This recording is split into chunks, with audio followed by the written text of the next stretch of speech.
Patay ang isang truck driver nang mahulog sa creek ang kanyang sasakyan sa Quezon Province. Sa Laguna naman, nagulungan ng van ang isang lalaking bumibili lang ng kakanin. Yan at iba pa sa Frontline Report ni Dave Abuel. Bumibili ng kakanin sa kalsada ang isang lalaking siklista. Nakakariton naman ang nagtitinda sa Santa Rosa, Laguna. Maya-maya, nasa pulsilan ng humaharurot na van. Nakaiwas ang tindero pero inabot naman at nagulungan ang lalaking bumibili. Nawala ng malay ang biktima na nagpapagaling na ngayon sa ospital. Sa inisyal na investigasyon, nakatulog ang driver. Nasa kustodiya na siya ng mga pulis at nahaharap sa reklamong reckless imprudence resulting in damage to property and serious physical injuries.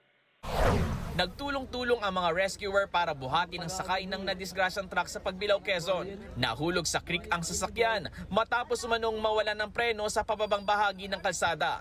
Dead on the spot ang truck driver. Sugatan naman ang pahinante na nagpapagaling na sa ospital. Nagkalat sa creek ang kahon-kahong manggang karga ng truck. Sa Cabadbaran City, Agusan del Sur naman, mga pandesal na malunggay flavored ang nagkalat sa kalsada. Karga-karga yan ng tricycle na sumalpok sa isang cargo truck. Base sa investigasyon, biglang pumutok ang isang gulong ng tricycle habang tinatakak ang National Highway. Dahilan para mawalan ng kontrol ang driver at bumangga sa truck.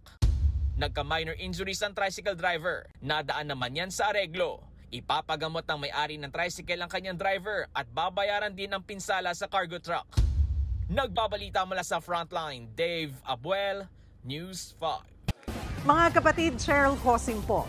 Maging maalam at may pakialam sa mga napapanahong issue at headlines. Mag-follow at mag-subscribe na sa social media pages ng News 5.